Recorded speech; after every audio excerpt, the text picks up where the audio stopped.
Hello friends. आज हम बात करते हैं एक ऐसे मेटल के बारे में जो पूरी फ्यूचर इकोनॉमी को चेंज कर सकता है।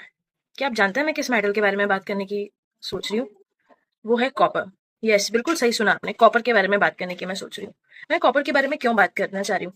हमने थोड़े दिन पहले मोदी जी की स्पीच सुनी थी। हम सबने ये चीज़ ज़रूर सुनी कि सोना नहीं खरीदना, तेल कम यूज़ करना है, पर किसी ने ये सुना, इस बात पे ध्यान दिया कि उन्होंने ये चीज़ भी बोली कि हम कॉपर के बहुत बड़े इंपोर्टर बन चुके हैं। मतलब हमारी कंट्री कॉपर जैसे मेटल के लिए डिपेंडेंट होना चालू हो गई है बहुत बुरी तरीके से। क्यों कॉपर इतना इंपॉर्टेंट है हमारी इकोनॉमी के लिए, हमारी कंट्री के लिए? वो इसीलिए EV vehicles, data centers, renewable energies, इन सब में कॉपर की बहुत ज्यादा नीड है। क्या आपको एक फन फैक्ट पता है, या एक ऐसे मैं बोल दूं कि आपको एक फैक्ट पता है कि सबसे पहले हम नेट एक्सपोर्टर हुआ करते थे? यस, बिल्कुल सही सुना आपने, हम कॉपर के नेट एक्सपोर्टर हुआ करते थे।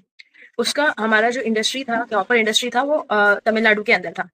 पर due to some of the reasons of excessive pollution हो रहा था, तो वो ओवर बंद हो गया, कॉपर का ओवर बंद हो गया, और हम लोग डिपेंडेंट हो गए आगे कॉपर के लिए। क्या आपको एक और चीज बताऊं कि कॉपर जहां से प्रोड्यूस होता है उसके बाद वो कॉपर रिफाइन होने के लिए जाता है, एंड देन उसका सप्लाई चालू होता है, और रिफाइनरी है चाइना के अंदर।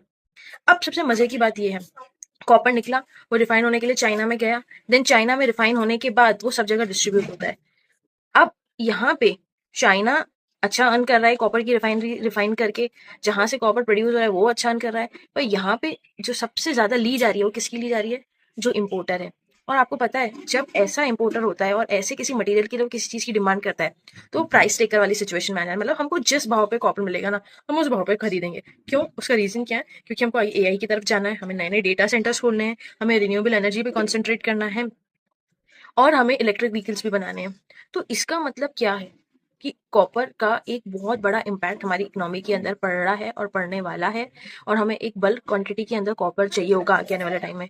और हम ये सब जानते हैं, अकॉर्डिंग टू द इकोनॉमिक्स, जिस भी चीज की डिमांड बढ़ती है उसके प्राइसेस शूट अप हो जाते हैं। मैं कोई फाइनेंशियल एडवाइजर नहीं हूँ, ना मैं कोई सेबी रजिस्टर्ड एनालिस्ट हूँ। मैं जस्ट फाइनेंस को एनालाइज करती हूँ, फ्यूचर इकोनॉमिक प्रॉब्लम्स को एनालाइज करती हूँ और आप तक लेके आती हूँ। अब आपको डिसाइड करना है कि आपको कॉपर के ऊपर क्या बैट लेनी है, आपको लेना है नहीं लेना है, या आप अपने फाइनेंशियल एडवाइजर से पूछेंगे। पर क्या आपको ये चीज समझ में आई कि कॉपर एक क्यों इंपॉर्टेंट मेटल है इंडिया कंट्री के लिए? Thank you, have a nice day. Hope so आपको मेरा वीडियो बहुत अच्छा लगा होगा। नमस्ते।